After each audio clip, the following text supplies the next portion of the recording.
Bienvenidos a Historiar. Este podcast fue creado y producido por la ASAI, Asociación Argentina de Investigadores de Historia. Un podcast sobre historia argentina, latinoamericana y mundial. Acompáñanos en este recorrido por el pasado para pensarnos en el presente.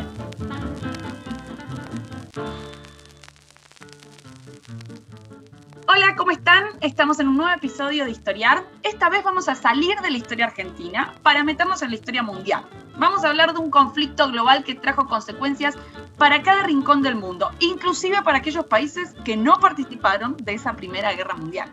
Entonces nos vamos a la Primera Guerra, una guerra que representa, podríamos decir, una línea divisoria entre el siglo XIX y el siglo XX, una guerra que cambia muchas cosas, entre otras la forma en que se pensaba el mundo, ¿no? La creencia en el progreso indefinido, que era característica del siglo XIX, se va a terminar haciendo trizas después de esa guerra.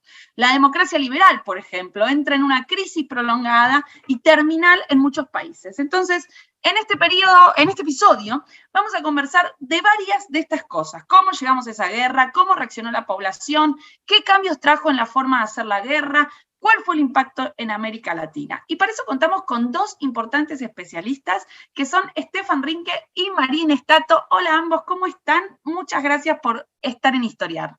Hola Camila, muchas gracias a vos por la invitación, es un gusto.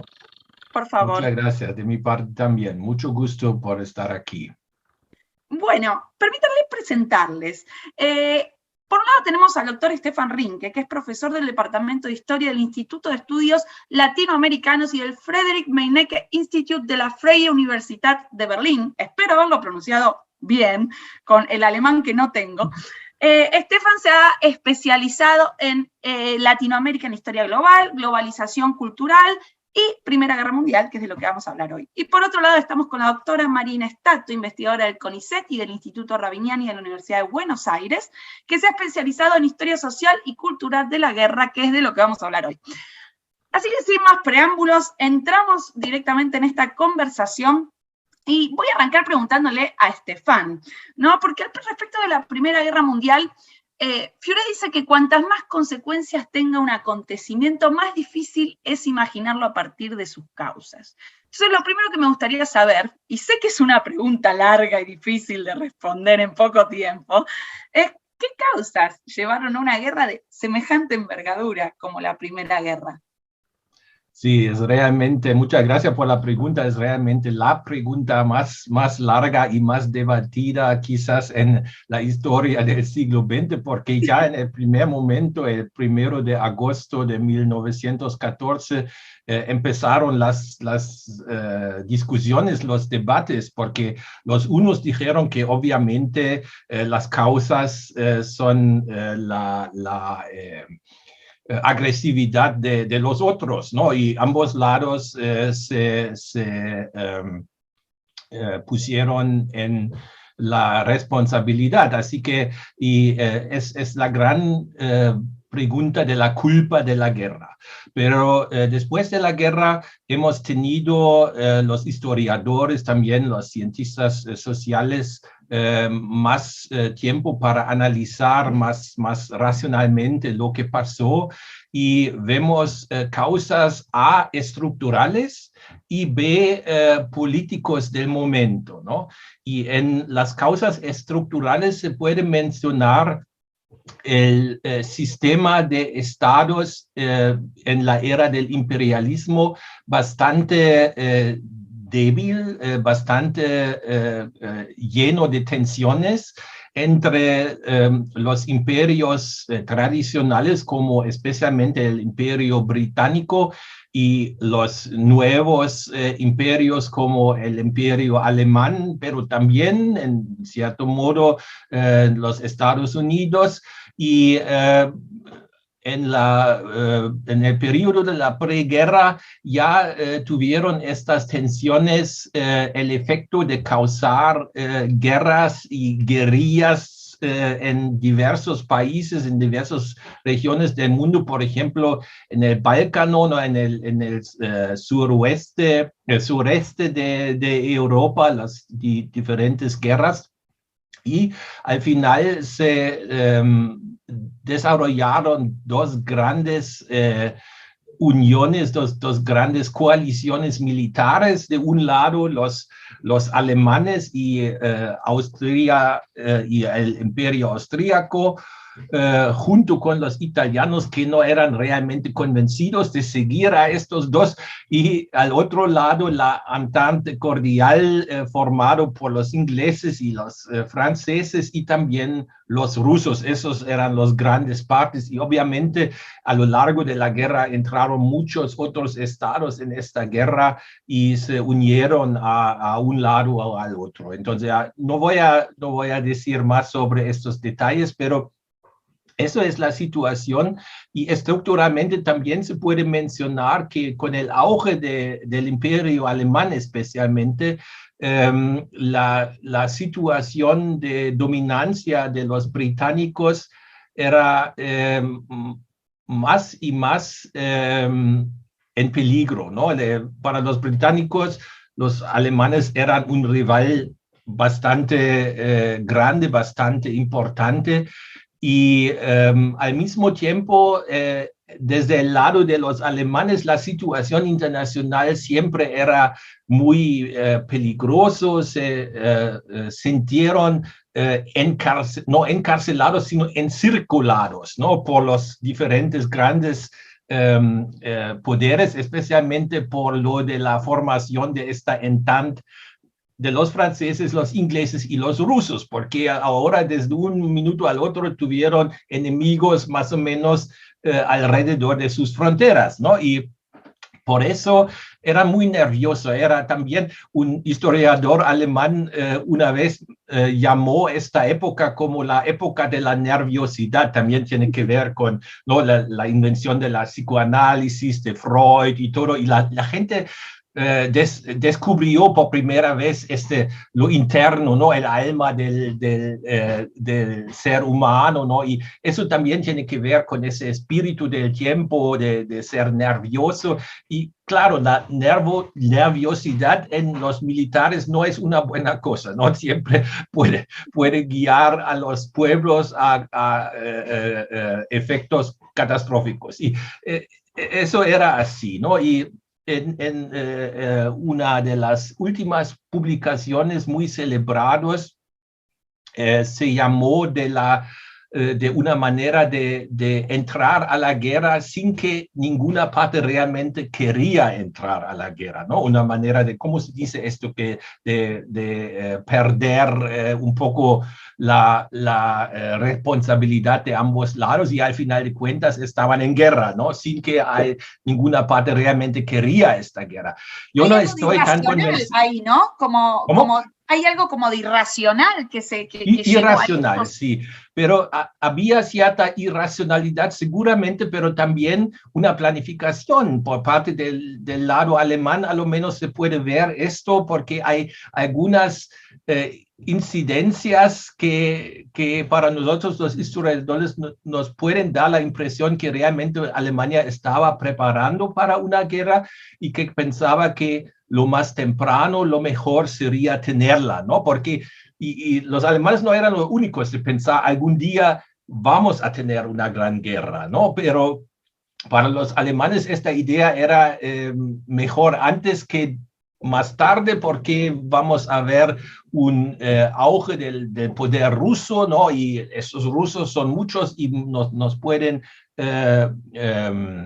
nos pueden atacar en cualquier momento, ¿no? Así que eso era un poco ese pensamiento, la idea de una guerra preparativa, ¿no? Y eso realmente jugó un papel importante en la planificación alemana, y por eso, aunque los alemanes no eran los que mataron al archiduque de Austria-Hungría, ¿no? En julio de 1914, que era el momento final, ¿no? El motivo final para la gran crisis de julio de 14 y después también el estallido de la guerra.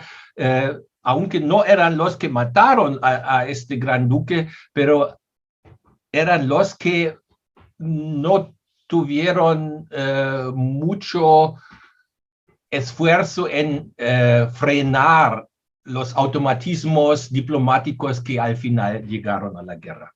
Acá en Argentina diríamos, no les tembló el pulso. No les tembló el pulso en ese momento. Clarísimo, Estefan, clarísimo. Y me gustaría ahora que pasemos un poco, porque Estefan nos hizo un muy claro panorama de lo que estaba pasando a nivel más estructural en los países y diplomacia. Y me gustaría entonces, Inés, preguntarte más por lo que pasaba abajo en la población. Es decir, Peter Fritzsche, en un gran libro que se llama De alemanes a nazis, muestra cómo, por ejemplo, la movilización nacionalista que acompaña a la guerra en 1914 es clave para entender varias cosas de la historia alemana de entreguerras, en especial el nazismo, ¿no? Lo que dice este historiador es que no hay que poner el énfasis para entender el nazismo únicamente en el fin de la guerra, en la derrota alemana en 1918, sino en el inicio de la guerra, ¿no? En 1914, y ver cómo las movilizaciones que se generaron en ese contexto muestran cómo se liberan energías políticas, ¿no? Cómo se produce un nuevo ideal de nación. Entonces, me gustaría preguntarte, más que nada por estas ideas, ¿no? ¿Cómo reacciona la población frente a la declaración de la guerra? ¿Qué rol tuvo el nacionalismo en esta declaración de la guerra? Bueno, el nacionalismo fue sin duda un factor clave de la guerra, tanto en el momento del desencadenamiento como durante su desarrollo y también en la posguerra, ¿no? Es una corriente, digamos, muy fuerte desde el siglo XIX, desde el último tercio por lo menos en Europa, en función de la formación, la consolidación de estados nacionales, ¿no? El caso de Alemania también es característico, ¿no? Se forma el Segundo Imperio como un estado nacional que convive con otros estados nacionales que en ese momento están llevando adelante una política de nacionalización de las masas, de establecer vínculos entre ese estado y la sociedad civil. Algo que se hizo a través de diferentes herramientas, la escuela, por ejemplo, la educación cívica, la enseñanza de la historia y de la geografía nacionales, los rituales patrióticos, los himnos, ¿no? Las marchas, todo lo que forma parte de esa liturgia patriótica que, bueno, nosotros estamos habitualmente acostumbrados a eso, pero que tiene sus orígenes en el siglo XIX, ¿no? Y la guerra justamente, en el momento en que estalla, es presentada por todos los estados beligerantes como una guerra defensiva, como la nación siendo atacada por el enemigo, ¿no? Es decir, ninguno de ellos va a reconocer que tiene algún otro tipo de móvil, sea económico, geopolítico, detrás, ¿no? Sino que en general es la idea de la patria en peligro y la idea de los ciudadanos que deben formar lo que en la época llamaban la unión sagrada, ¿no? La idea de dejar de lado las diferencias políticas, ideológicas, confesionales, y ponerse detrás de la nación, y defender la nación. Entonces, ese discurso patriótico es muy fuerte para llevar a la movilización de la ciudadanía en torno a la guerra. Hay muchísimo entusiasmo de la sociedad en el momento en que estalla la guerra, en el alistamiento, se ve en todas las naciones. En el caso británico a veces es más paradigmático porque hasta 1916 los británicos no tienen un ejército permanente, entonces son ejércitos de voluntarios que van de todo el imperio, ¿no? Es decir, uno encuentra voluntarios incluso de Latinoamérica o de Asia o de África, ¿no? En diferentes partes donde hay presencia británica. Pero de todas formas todos los estados van a llevar adelante esa política de movilización, y también los demás estados, más allá de británicos, movilizan a sus colonias. Entonces eso también es lo que contribuye al carácter global que va tomando la guerra. Y además el nacionalismo es importante por otro lado, ¿no? Que lo mencionaba Stefan cuando hablaba del incidente de Sarajevo, ¿no? Ahí aparece otro tipo de nacionalismo que también surge a fines del XIX, y que es el de las minorías étnicas dentro de los estados. Minorías que se sienten sojuzgadas por esos estados centralizados, que piden autonomía, que piden ciertos reconocimientos, ¿no? Y eso es clave también, porque está en el, digamos, en el incidente que es el catalizador de la guerra, y también va a ser explotado durante toda la guerra por la propaganda de los dos lados, ¿no? Apuntar a las minorías dentro de los estados enemigos para crear conflictos internos, debilitarlos y facilitar así el esfuerzo bélico propio, ¿no? Así que el nacionalismo es clave. También durante la guerra vamos a ver que hacia 1917 hay un momento como de hartazgo social, estallan algunos motines en el ejército francés, por ejemplo, y hay un cansancio de la guerra. Eso se ve también en el caso de Rusia con la revolución, ¿no? Y eso hace que el Estado deba nuevamente hacer todo un esfuerzo de propaganda para removilizar a la población, ¿no? Pero siempre está el patriotismo en la base de esa movilización. Espectacular, espectacular. Estefan, no sé si querés agregar algo con respecto a lo del nacionalismo, me parece clarísimo.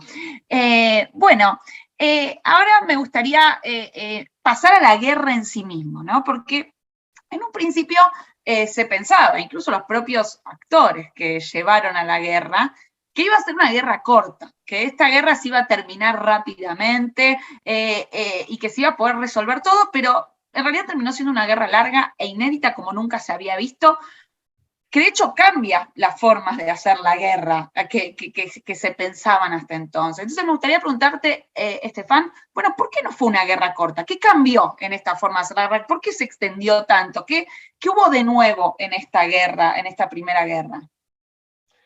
Sí, gracias Camila. Yo creo que lo que cambió era la manera de hacer la guerra, ¿no? Era absolutamente nuevo.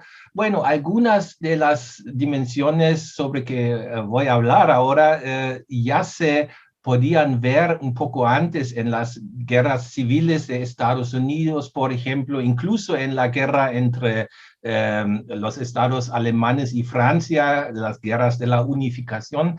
Pero lo que pasó en el año 14 era por primera vez ver que las antiguas estrategias del movimiento de los militares, de los grandes ejércitos durante una guerra no eran fructuosos porque la defensa tenía la gran ventaja. Y eso tenía que ver con el desarrollo de la artillería pesada, ¿no? Que tenía un poder de fuego mucho más avanzado que antes y que podía destruir ciudades y trincheras desde una distancia enorme.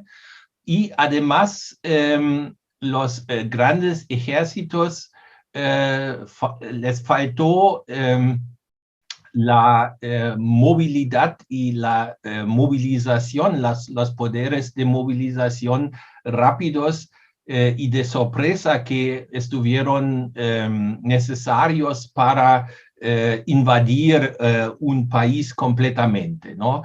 Y además, durante la guerra, ambos lados desarrollaron nuevas armas destructivas de un tamaño antes no conocido. Por ejemplo, suele mencionar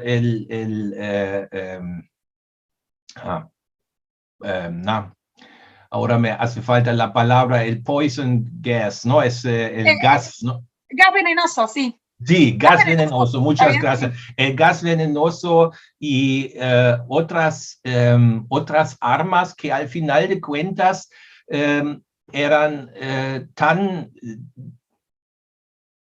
tuvieron tal carácter que no admitieron la ofensiva, sino al final eran más de la ventaja para la defensiva.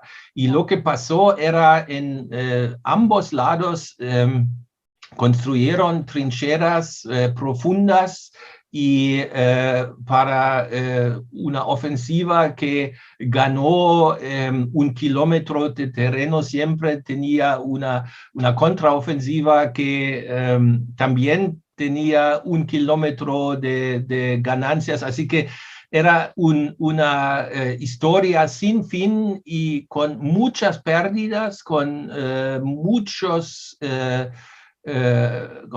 bajas, millones y millones de hombres que cayeron, que perdieron sus vidas en una guerra casi sin fin, ¿no? Y casi sin sentido, porque en esta guerra lo que no dominó era el antiguo ideal chevalesco, ¿no? del héroe militar que está luchando frente a su adversario, ¿no? Y el mejor o el más fuerte va a ganar. Aquí no, aquí en esta guerra dominaron las máquinas, ¿no? Las máquinas, los grandes cañones de distancia y este gas venenoso, o también los aeroplanes, una nueva invención que ni siquiera eran vistos o visibles para los soldados, pero los mataron, ¿no? Y así que todo eso era una guerra nueva, una guerra total, y los que sobrevivieron este tipo de guerra nos dejaron sus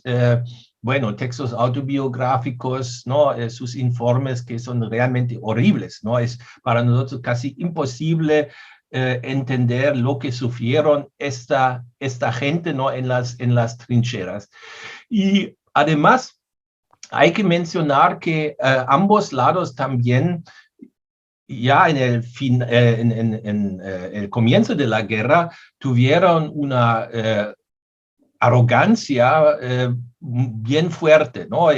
Hay estas famosas fotografías de los trenes alemanes en que alguien escribió, vamos a hacer de vuelta, vamos a volver ya hacia antes de la Navidad, ¿no? Es decir, que en 3 meses vamos a ganarles la victoria para Alemania. Y obviamente ambos lados también eran muy mal informados, aunque tuvieron bastante información, pero sus estrategias, sus tácticas eran muy anticuados, eran estrategias desarrolladas para una guerra del siglo XIX, pero lo que vivieron era un nuevo tipo de guerra, una guerra del siglo XX, y los líderes, los oficiales de ambos lados no eran preparados para eso, pero los soldados tuvieron que pagar el precio para esto.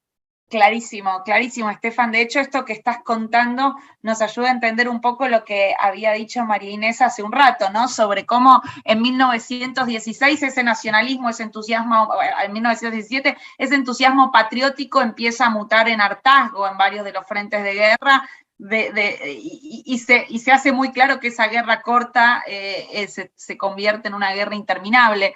Y en esta dirección quería preguntarle a María Inés, porque vos, María Inés, has trabajado con crónicas de soldados que han estado en la guerra. Quería preguntarte, bueno, ¿cómo es la experiencia de la trinchera, la experiencia de ese nuevo tipo de guerra desde los soldados, ¿no? Hay toda una tradición historiográfica, ¿no? de antropología de la batalla, ¿no? De cómo tratar de entender la batalla y cómo los hombres, los soldados, viven esas batallas. Entonces quería preguntarte, bueno, ¿qué recordás? ¿Qué anécdotas hay? ¿Qué ideas salen, ¿no? de esta antropología de la batalla de la Primera Guerra Mundial? En realidad, la experiencia propia de la batalla en las trincheras realmente es el contraste total con la imagen idealizada que se tiene al comienzo de la guerra, ¿no? De que, como decía Estefan, es una guerra corta, que pronto se va a vencer al enemigo, y todas esas imágenes asociadas habitualmente, ¿no? Al heroísmo y a lo sublime, ¿no? Y en la práctica, los soldados se encuentran en realidad con una guerra que se prolonga 4 años, y en esas condiciones deplorables de las trincheras. Es decir, ellos en sus relatos, y en muchos casos en sus memorias más que nada, se encuentran permanentemente referencias a el horror de la guerra, el horror de esa tecnología que, como señala Estefan, va a ser muy cruenta, va a impactar mucho sobre los cuerpos. Uno encuentra muchísimos casos de desfiguraciones por las nuevas digamos, armas, y también por las municiones que se van a emplear en la guerra. Las desfiguraciones de guerra son muy clásicas, la pérdida de miembros, que todo esto en la posguerra va a llevar a un desarrollo muy fuerte de la medicina, ¿no? y de las prótesis, y ese tipo de las cirugías plásticas incluso empiezan a comenzar a desarrollarse. Tienen también la experiencia de lo que es el llamado shell shock, ¿no? Es decir, lo que ahora llamamos síndrome de estrés postraumático, que en esa época no se conocía como una enfermedad. Entonces, a veces los las consecuencias psicológicas que tenía los bombardeos constantes sobre la trinchera, el enfrentamiento con el enemigo, hacía que hubiera casos de desertores o de gente que tenía problemas a la hora de enfrentar la batalla y que eran tildados de traidores, ¿no? En muchos casos eran tildados de antipatriotas y en realidad estaban padeciendo una enfermedad que en ese momento no estaba diagnosticada, ¿no? También en la posguerra se va a trabajar mucho sobre eso, va a dar lugar a muchos estudios sobre estas cuestiones. Y además están las condiciones de vida concretas en las trincheras, ¿no? En la suciedad, en la humedad, digamos, en la falta a veces de aprovisionamiento. Tenemos la convivencia de los soldados con ratas, con todo tipo de alimañas, enfermedades como el cólera, el tifus, el pie de trinchera, ¿no? Es decir, justamente el producto de esa inmovilidad y de la humedad. Y realmente es una experiencia que es muy chocante, ¿no? Entre la expectativa que se tiene al comenzar la guerra y esos años que se pasan en la trinchera, más allá de la camaradería que muchos soldados después en la posguerra resaltan, el vivir esa experiencia común, ¿no? Pero en realidad es una situación que justamente también facilita ese cansancio de la guerra, ¿no? Hay un documental que yo a veces suelo recomendar, que me parece muy interesante, es el Jamás llegarán a viejos de Peter Jackson. Bueno, así fue traducido al español, ¿no? Que realmente muestra imágenes de archivo de la vida en las trincheras, la vida cotidiana, y además complementadas con testimonios de veteranos varias décadas después. Entonces uno encuentra una correspondencia entre imagen y la narración, y que justamente describe muy bien lo que es vivir en las trincheras. Es realmente muy conmovedor ese documental y muy didáctico, nos permite ver muy bien qué es vivir, qué es atravesar la guerra como soldado. Buenísimo, gracias por la recomendación que siempre viene muy bien para quienes están escuchando y que seguro quieren ver algo así. Y para traer un poco la guerra a nuestro territorio, me gustaría preguntarles, y esto es algo que ustedes dos han trabajado mucho, ¿no? ¿Cuál es el impacto, en principio, Estefan, cuál es el impacto de la guerra en América Latina, ¿no? ¿Qué países, por ejemplo, se involucraron? ¿Cuáles permanecieron neutrales? ¿Qué otras consecuencias? Porque capaz no involucrarse en la guerra no significa que no haya tenido consecuencias para los países de América Latina en la Primera Guerra Mundial. Entonces, ¿cómo se vivió de este lado del mundo esa Primera Guerra, Estefan?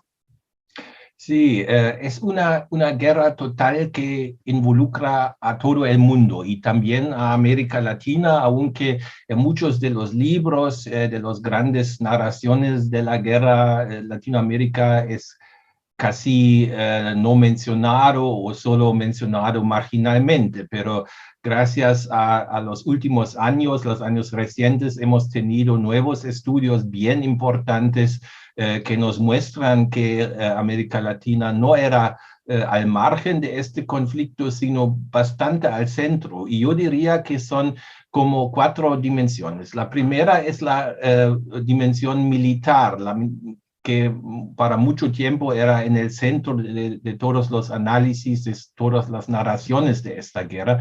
Y obviamente en el sentido militar, estrictamente dicho, América Latina no tuvo un papel muy importante. Claro que tuvieron estas batallas del mar en las Islas Malvinas, cerca de las Islas Malvinas, y también en la costa de Chile, pero esos no eran muy decisivos y eran de poca duración. Ya a comienzos de 1915, la escuadrón pacífica de los alemanes estaba más o menos perdida, pero las otras dimensiones son mucho más importantes. Y la primera es la dimensión económica. Económicamente, la guerra tuvo un impacto inmediato y bastante catastrófico en toda América Latina, porque rompieron los lazos de intercambio comercial con Europa, y además el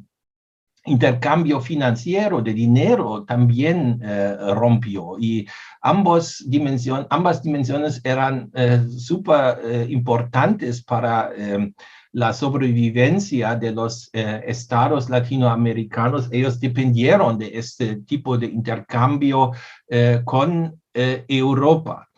Obviamente durante la guerra esta situación cambió relativamente en algunos países, no en todos, pero algunos países sí desarrollaron o ofrecieron productos que eran importantes para los aliados que dominaron los mares después de la pérdida de la flota alemana, o pues bueno, después, debido a al bloqueo, ¿no?, de Alemania, y por eso los británicos especialmente controlaron el Atlántico y también el Pacífico. Y en esta situación los aliados necesitaban productos latinoamericanos como por ejemplo y especialmente el salitre chileno, porque de eso fabricaron sus combustibles, ¿no? No los combustibles, sus explosivos, ¿no? Es decir, la munición. Y además, más tarde en la guerra, especialmente importante fueron los carnes y el trigo argentino también, especialmente en el año 1918, ¿no? Estos importaciones desde Argentina eran muy importantes para poder continuar con la guerra por el lado de los aliados. Y una tercera dimensión es la dimensión social. Aquí también es un efecto muy visible y bastante problemático en muchos países, que tuvo que ver obviamente directamente con las repercusiones económicas. Mucha gente perdió su trabajo, los sueldos reales bajaron durante los 4 años drásticamente, ¿no? La gente no podía comprar la misma cosa de sus pesitos, ¿no?, que antes, y para muchos era una situación absolutamente problemática, una situación de emergencia, y por eso también vemos que ya en el año 1916 y más tarde, especialmente 17, 18, aumentan los números de huelgas, ¿no?, de huelgas sangrientas, porque la policía, el ejército reaccionan drásticamente a estas protestas de los pobres, ¿no?, que son casi olvidados durante esta guerra. Y al final también, y como sabemos, en la historia argentina tenemos eventos como la Semana Trágica, ¿no?, en enero de 1919, y una otra Semana Trágica en Brasil en unos pocos semanas más tarde. Así que tenemos este tipo de radicalización en la política, en las masas. Y el cuarto nivel de los efectos de la guerra en América Latina es el nivel cultural mental, porque esta guerra en América Latina era una guerra mediatizada ya desde el primer momento, una gran guerra de propaganda entre ambos lados, en que también los aliados tuvieron una fuerte ventaja por lo del bloqueo, pero los alemanes también, con la ayuda de las minorías alemanes, ¿no?, que vivieron en el sur de Brasil, en Argentina, en Chile y en otros lados, trataron de defenderse de la propaganda aliada, y por eso las revistas, los periódicos y también los cines, esta nueva cinematografía eran llenos de propaganda, y para la gente que consumió ese tipo de información eran más o menos diariamente confrontados con nuevas noticias sobre esta guerra, sobre lo que pasó allá, con fotografías también, ¿no?, impresiones visuales muy importantes y todavía no muy bien estudiados desde mi punto de vista, ¿no? Es algo que todavía hay que investigar un poco más, pero yo creo que aquí se puede ver también el cambio de un clima mental en que Europa está perdiendo su papel de modelo, ¿no?, de ejemplar de desarrollo, de progreso, Eso después de 1918 se ha perdido un poco, aunque las relaciones con Europa vuelven a ser importantes, pero la gente en América Latina, los intelectuales, los políticos,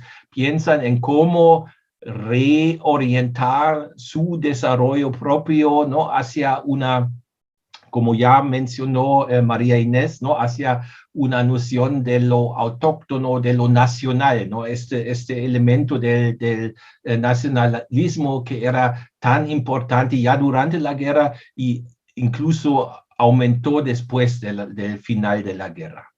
No, buenísimo todo esto que planteás, las diferentes dimensiones, y me hace pensar un poco en cómo en la historiografía económica, por ejemplo, en el caso argentino, pero también para algunos países de América Latina, se empieza a mostrar que lo que siempre se pensó, que fue que la industria sustitutiva de importaciones, el modelo ISI, arranca en 1930 con la Gran Depresión, lo que muchos historiadores económicos van a decir es, bueno, no, ya la Primera Guerra es un primer impulso para la sustitución de importaciones, justamente por esas consecuencias que trae la Primera Guerra en la dimensión económica que vos nombrabas hace un rato, ¿no, Estefan?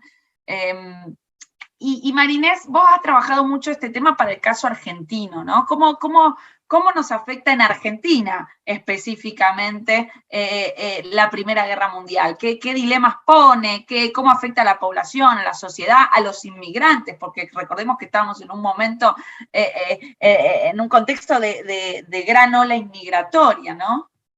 Sí, en realidad en Argentina se replica muchas de las cosas que comentaba Stefan para el caso de América Latina en general.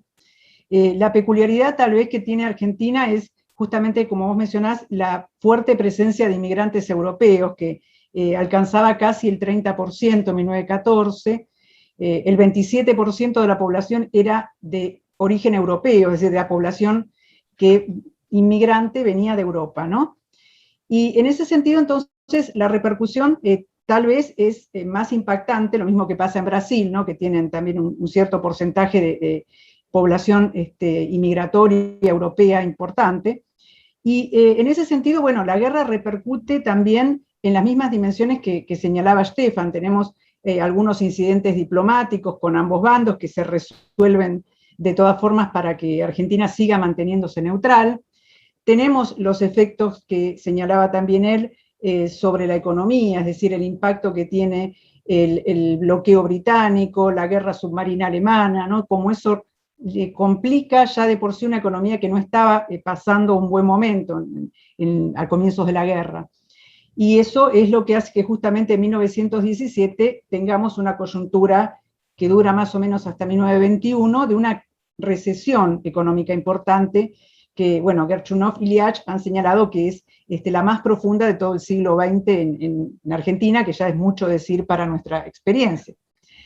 Pero además de esos impactos, diríamos, económicos y diplomáticos, tenemos sobre todo el impacto que también mencionaba hacia el final Stefan, que es la cuestión cultural, ¿no? Es decir, aquí en Argentina es una sociedad que dentro de las latinoamericanas es una de las más alfabetizadas, ¿no?, de las que en ese sentido también están más expuestas a la prensa, a la difusión de propaganda, una propaganda que también, como señalaba, se difunde por diferentes medios, ¿no?, desde la prensa, folletos, libros, películas hacia el final de la guerra sobre todo, fotografías, ¿no? Es decir, hay una presencia constante, un bombardeo constante de la propaganda de ambos bandos, y una propaganda que además es auxiliada, si se quiere, por la colaboración de intelectuales locales que están identificados con uno u otro bando y que también colaboran para difundir la causa de esos estados.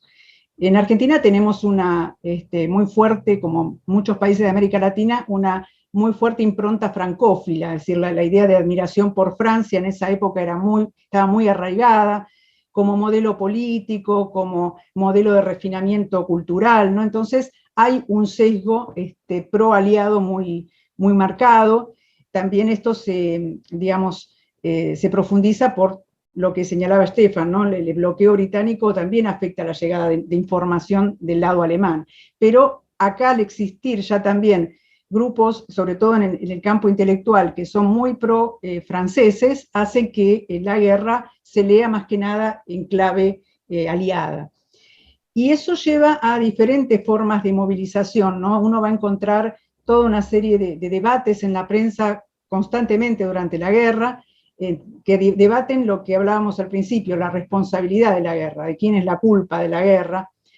También se empieza a debatir, sobre todo a partir de 1917, cuando hay una serie de incidentes diplomáticos con Alemania, qué debería ser Argentina, es decir, a partir de 17 se empieza a cuestionar si debe o no mantenerse neutral. Pero durante todo el conflicto encontramos, más allá de esa movilización de ideas, de debates, también una movilización de otras formas. Hay, por ejemplo, un fenómeno que es limitado, pero de todas formas es bastante interesante para estudiar, que es la movilización de voluntarios que van a enrolarse en los ejércitos beligerantes. En muchos casos por razones familiares, porque son descendientes de europeos que están en guerra. Pero nacidos en Argentina, por ejemplo. Nacidos en Argentina, sí, sí. Que en principio, bueno, para los estados europeos son ciudadanos europeos, para el Estado argentino son argentinos. No existían necesariamente formas de coerción por parte de los estados europeos para asegurar que se trasladaran, porque por más que tenían la obligación, digo, no tenían herramientas los estados concretas como para llevarlos, ¿no? Por la fuerza. Es decir, que hay todo un movimiento que implica una voluntad de identificarse con esos estados y de ir a luchar. Y en algunos casos hay voluntarios que ni siquiera tienen la nacionalidad de los estados, de los ejércitos en los que se enrolan, ¿no? Es el caso paradigmático, es el de Vicente Almandos Almonacid, que se va a enrolar en la Legión extranjera y va a ser un as de la aviación francesa, va a recibir infinidad de condecoraciones, va a ser un héroe de guerra en Francia, y él no tiene ningún vínculo sanguíneo, diríamos, con Francia, ¿no? ¿Qué habrá sido lo que llevó a estas personas que no tenían un vínculo directo, o sea, que no tenían esa cuota de nacionalismo a ir a la guerra, a enrolarse a esa guerra tan terrible, que aparte ya me imagino sabían lo terrible que estaba haciendo? Bueno, en realidad los primeros voluntarios son al comienzo de la guerra. Claro. Todavía no tienen una idea muy clara, pero hay algunos que, como Almonacid lo dice, ¿no? es la devoción por Francia, ¿no? La idea de prestar un servicio a Francia. En otros el afán de aventura, de todo lo que significa, por ejemplo, la novedad de la aviación, ¿no? Que para muchos es como, bueno, la adrenalina del peligro y de esta forma de hacer la guerra. Hay también una cierta convicción, si se quiere, en algunos, decadentista, ¿no? La idea de que la guerra es como el momento de depuración de la humanidad y que ellos quieren como contribuir a través de su esfuerzo a eso, ¿no? A barrer a ese régimen que está en crisis decadente y a través de la violencia ayudar a instaurar un orden nuevo. Esos son casos muy limitados, pero digamos, son bastante interesantes para mostrar esa adhesión a la guerra. Y después otra cosita que también es muy clave en este periodo, es cómo se manifiesta esa solidaridad con la Europa en guerra a través del humanitarismo. Hay toda una serie de campañas que se desarrollan no solo en Argentina, ¿no? Pero yo estaba hablando del caso argentino, de recolección de fondos para las víctimas de la guerra. Y en ese sentido hay, por supuesto, contribuciones muy variadas, ¿no? Los sectores de la élite argentina, por ejemplo, que están, la colonia argentina que vive en París gran parte del año, por ejemplo, va a contribuir, entre otras cosas, a comprar varios coches ambulancias. En otros casos, a partir del 17, el más conocido tal vez es la suscripción para crear el Hospital Argentino en París, es decir, es un edificio de 7 pisos, totalmente equipado, con lo más moderno de lo que es la medicina, servido por médicos argentinos voluntarios, que también van a prestar servicio voluntario en ellos, y digamos, eso es un caso muy, muy marcado, pero también uno puede encontrar gente común, que si uno mira la prensa ve que hay suscripciones de niños en edad escolar, que se dice, bueno, que donen una cantidad semanal, o tiendas que en determinadas fechas van a donar todas las ventas, digamos, los ingresos por las ventas a una causa determinada, ¿no? Y eso es muy, muy constante, y en general hay hacia todos los beligerantes una actividad humanitaria, pero principalmente hacia Francia nuevamente y hacia Bélgica, ¿no? Que también Bélgica, en tanto es un país neutral que fue invadido por Alemania y fue ocupado por Alemania, genera una cierta solidaridad de esta Argentina neutral. Entonces hay todo un movimiento muy, muy interesante también para trabajar, que es bastante incipiente el estudio de esto, pero que tiene que ver con cómo la sociedad argentina se moviliza desde el punto de vista humanitario para ayudar a las víctimas de la guerra, ¿no? Sean soldados heridos como huérfanos, viudas y los civiles que se ven afectados y arrastrados por la guerra. Clarísimo, Marines, clarísimo. Muchas gracias. Bueno, y para terminar, me gustaría preguntarle a Stefan, ¿cómo termina la guerra, no? ¿Y qué se firma finalmente en el armisticio del 11 de noviembre de 1918, del que se cumplen en unos días un nuevo aniversario? Sí, bueno, el comienzo del fin de la guerra es ya en 1917, cuando entran los Estados Unidos, ¿no?, a la guerra, porque con su poder, con sus recursos, tuvieron realmente el papel central en darle la victoria a los aliados al final de cuentas, ¿no? Los alemanes lograron continuar la batalla hasta 1918. En la primavera de 18 incluso vuelven a la ofensiva como una ofensiva final, pero ya en esta ofensiva se nota algo que más tarde es obvio, que muchas de las tropas son enfermos por lo de la nueva influenza, la gripe, la llamada gripe española, ¿no? Y por eso, no solo por eso, pero es un factor que les hace fracasar a esta ofensiva alemana. Y en los próximos meses son los aliados juntos con los norteamericanos que están en la ofensiva, que ahora realmente están haciendo algún progreso de terreno también, aunque lentamente están utilizando el nuevo arma de los tanques, ¿no?, de estos grandes tanques que recién se desarrollaron. Y con todo eso, en septiembre de 1918, en el campo central de los alemanes, los militares informan al Kaiser, ¿no?, y al canciller del Imperio Alemán que en unos pocos días vamos a perder todo porque el frente no puede sobrevivir. Estamos más o menos al pie de una derrota absoluta. Y por eso dan la responsabilidad para hacer un armisticio ahora a los civiles, ¿no?, los pobres civiles que tuvieron que salvar de una manera u otra la situación, y una situación en que los alemanes, los ejércitos alemanes eran más o menos en un momento final, ¿no?, porque no podían más, no podían continuar más. Y en las negociaciones de este armisticio, obviamente después de tantos años de una guerra ardua, las condiciones que ponen los aliados son bastante duros, ¿no? En un primer momento los alemanes esperaron que los aliados van a demandar una paz wilsonista, ¿no?, una paz según los 14 puntos del presidente norteamericano Woodrow Wilson. Pero estos 14 puntos se declararon ya más que un año antes, ¿no?, y la situación había cambiado mucho. Y la situación alemana era mucho peor que un año antes, así que ahora las condiciones eran bastante peores, y los alemanes tuvieron que aceptar de irse de los terrenos ocupados al otro lado del Rin, de también admitir la ocupación de Renania, ¿no?, al lado alemán del Rin también. Tuvieron que liberar a todos los prisioneros de guerra, tuvieron que dar sus aviones, sus tanques, sus grandes cañones a los aliados, y además con el momento de la firma del armisticio la guerra oficialmente no estaba terminada, porque los aliados continuaron el bloqueo de Alemania, y eso era dramático para la población civil que estaba sufriendo, ¿no? de las causas de la guerra duramente.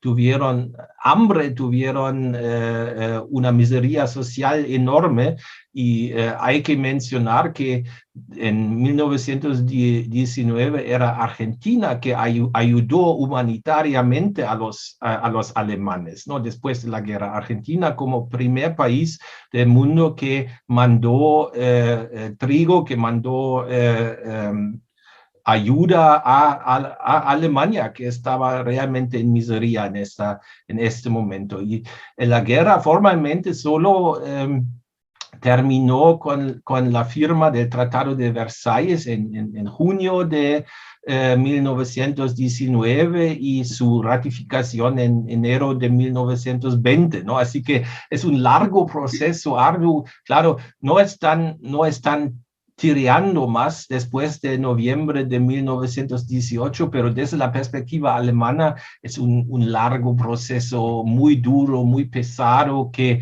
también da lo que ya lo mencionaste, Camila, ¿no? El fundamento para el auge de un nacionalismo radical, extremista en Alemania, de todos los que estaban enfadados sobre ese tipo de paz, y que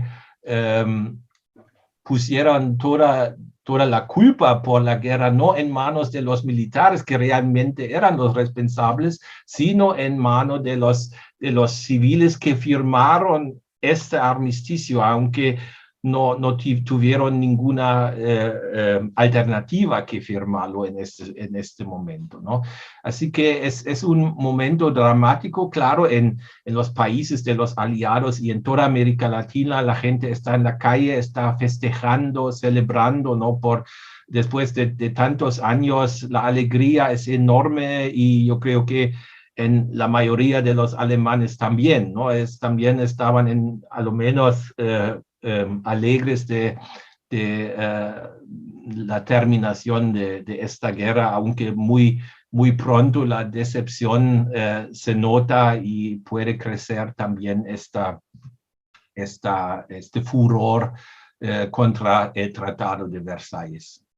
Muchísimas gracias, Estefan. Muchísimas gracias, María Inés. Como vemos, Estefan nos acaba de abrir todo otro panorama que tendrá que ser para otro episodio en un futuro, que es el de las consecuencias de la guerra, ¿no? Qué largas consecuencias se abren después de 1918, y les agradezco muchísimo por este clarísimo panorama que nos han dejado en Historiar, en uno de nuestros primeros episodios de este podcast, así que gracias a ambos por tomarse este tiempo para conversar conmigo y con la audiencia que escucha Historiar. En serio, gracias. No, gracias a ustedes por la convocatoria. Fue un gusto conversar con Stefan sobre estos temas que tenemos en común, y bueno, tratar en todo caso de hacer algún aporte para difundir estos temas. Muchas gracias. De mi parte también, Camila, una muy buena idea. Es un tema tan importante para nuestro presente también, y un gusto siempre estar aquí junto con María Inés, aunque sea solo virtualmente. Ojalá pronto en presencia también. Ojalá. Muchas gracias a ambos, y bueno, nos despedimos hasta un próximo episodio de Historiar. Estén atentos, suscríbanse, y cualquier cosa nos pueden escribir para sugerirnos temas, invitados, lo que ustedes quieran. Hasta luego.